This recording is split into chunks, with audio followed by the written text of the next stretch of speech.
Mount Hebron Missionary Baptist Church. The initiative was created as a direct response to the void that was suddenly brought into existence by the resignation of Reverend Keith Ratliff as head of the Iowa-Nebraska Conference of the NAACP. His resignation really crystallized the reality that we don't have the kind of statewide collaboration we need to address our common issues. Mm-hmm. There are differences clearly between our urban community in Des Moines, and Waterloo, and Davenport, Cedar Rapids, and Sioux City, yet there are common concerns and there are common solutions. And Pastor Young has been a very dynamic leader in our community. He not only has a background as an effective pastor, but he also had a background as a successful business person, and so he just brought a lot to the table. So we're very excited about the urban initiative, and at this point I'm going to shut up and let Pastor Young talk. Well, thank you, Jonathan. This is quite an exciting time for me. Been sitting silent for so many years and seeing the community just go by, and it's in such a bad shape now across the state of Iowa. You can no longer sit by and just watch things go by. Very disturbing to see a lot of the things that's going on in our community, and if I can do anything to help change those things, I'm willing to do that. But we must not allow anything or anyone to stand in our way of organizing and coming together. We can make a difference, and we're here to try to make that difference and to hold hands with Waterloo if they let us do so and move forward. I'm excited about the things that God is doing now, and I'm willing to make that stand. And if I can bring up the rear, it doesn't matter, just as long as I'm included. That's right. Okay. Well, this seems like not only a worthy project, not only a necessary project, but if I remember what I read and was impressed with Jonathan and Reverend Young, is the fact that it's about doing, not about talking. It's about, we've had talk, that's all we've ever done, is talk and complain and go back home and sit down. We only come forward in a crisis, and most of the time, if it's my relation, I'm not worried about your kid. And hardly as poor as parenting has gotten, you don't say we're in the village because there is no village. We've lost our village. African Americans have lost the essence of the village where everybody raised a child. Everybody. Well, and one of the things that I think is key to this effort is that it's building the right way. Part of the challenge facing the African American community historically is that we have been able to develop very powerful movement built around what I call a cult of personality. But when something happens to that charismatic, dynamic leader, the effort dies. Marcus Garvey created arguably the largest black movement in U.S. history. But when they threw him in jail, it died. Martin Luther King has a holiday. Only American now to have a holiday. George Washington doesn't have a holiday. He has to share President's Day. But when Martin Luther King got shot, the SCLC, the Southern Christian Leadership Conference, caught the bullet too. It was a deep penetrating shot, because it didn't just kill King. Right. It crippled the Southern Christian Leadership Conference. CORE. A lot of us, some of us remember the Congress of Racial Equality. Right. We Does remember it still exist? And see there, the fact that you have to ask that question.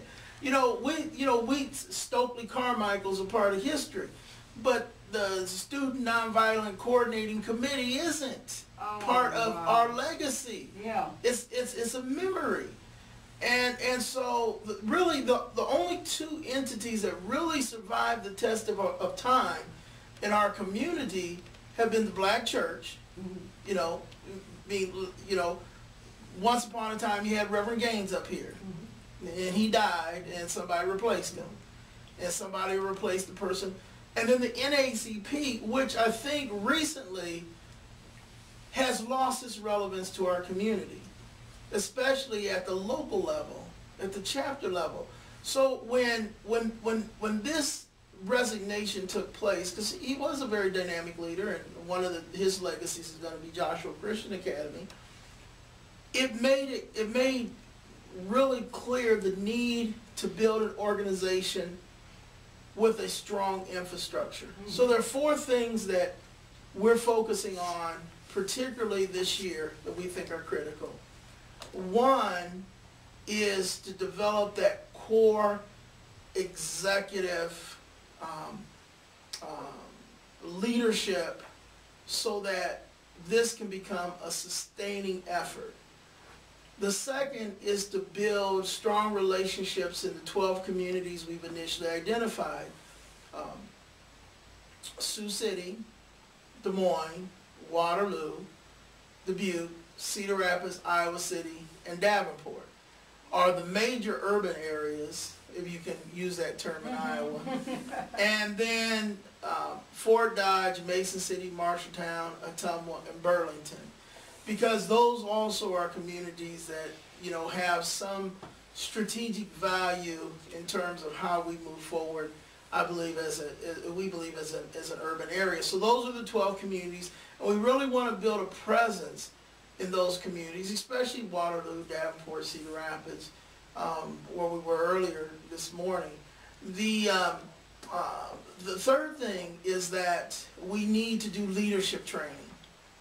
And if we get a chance, I'd like to kind of do an exercise during the show, kind of exercise we do.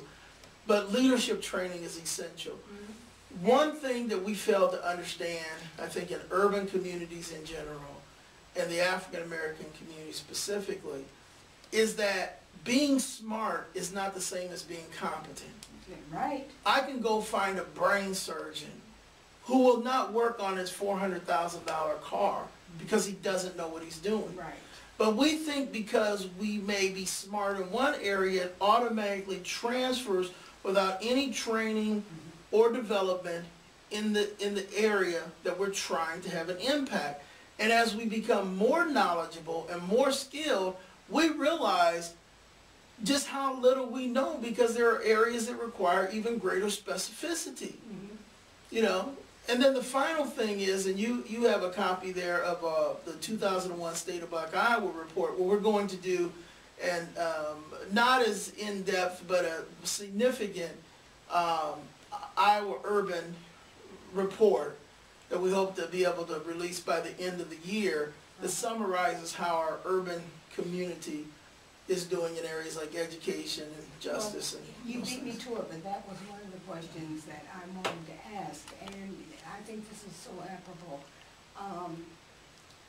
You were talking about on the front cover of this 2001 State of Black Iowa report, but at the top it says a state of emergency.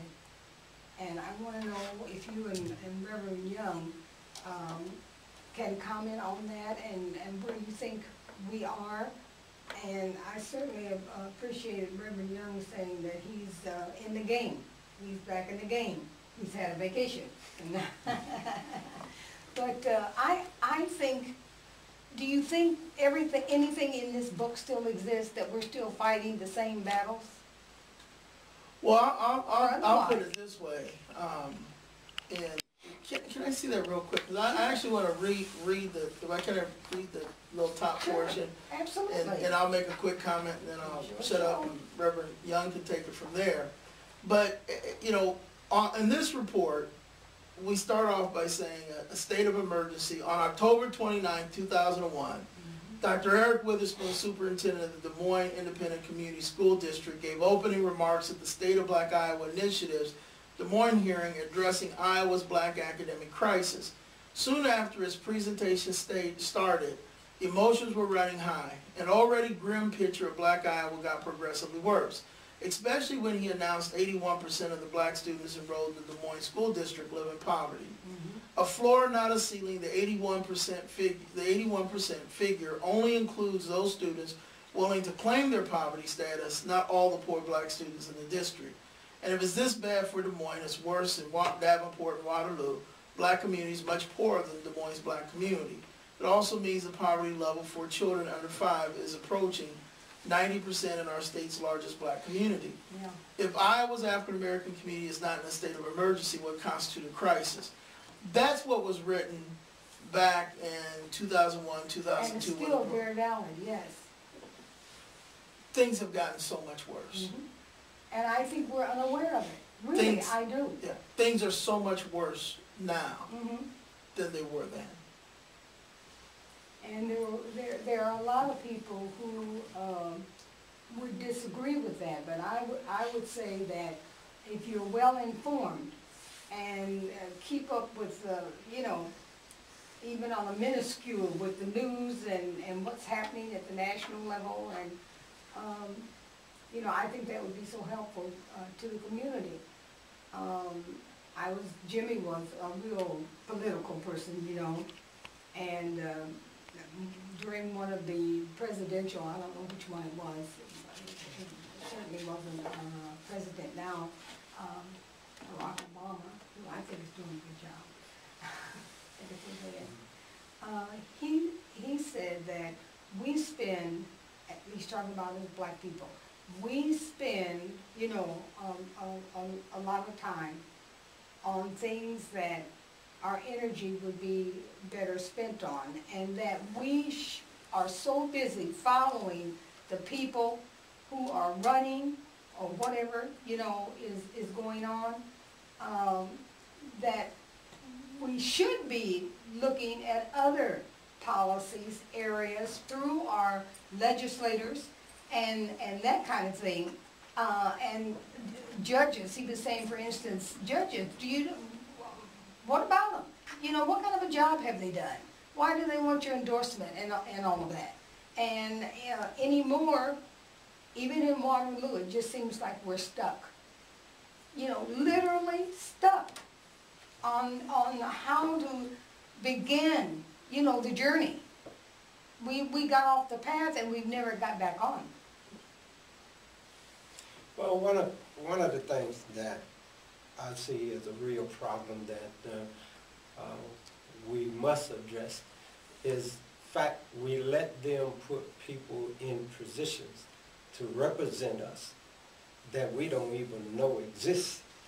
Most of the time they have good paying jobs, and we don't have a problem with them getting paid, but how can you stay in a position for 3 or 4 years or even longer without me even knowing that you're there? You don't even pick up the phone and say, I'm here to represent you, but yet you're getting paid to represent me. So we no longer can afford to have people in position that are getting paid to represent us that's not represented. Right. You know, they must do something, and as far as putting their job on the line, we have a whole community that is suffering because there is no representation at a power level that can really speak for us or do anything for it. I see a void among people of color, particularly black people that are sitting in position. It might well be a void. They're just there to get paid and not properly representing us. They don't even contact us and let us know about, well, I'm in this position. Let's get together and discuss what we can do to better ourselves. We have jobs that state of Iowa now is doing some hiring, but very few people in my community know about that. Oh, I can imagine. We got well-qualified people that can fill a lot of these positions that would be able to do it, and we blame folks and say, well, you're not informed. That's what our leaders are for, to keep us informed on things that's going on around us and help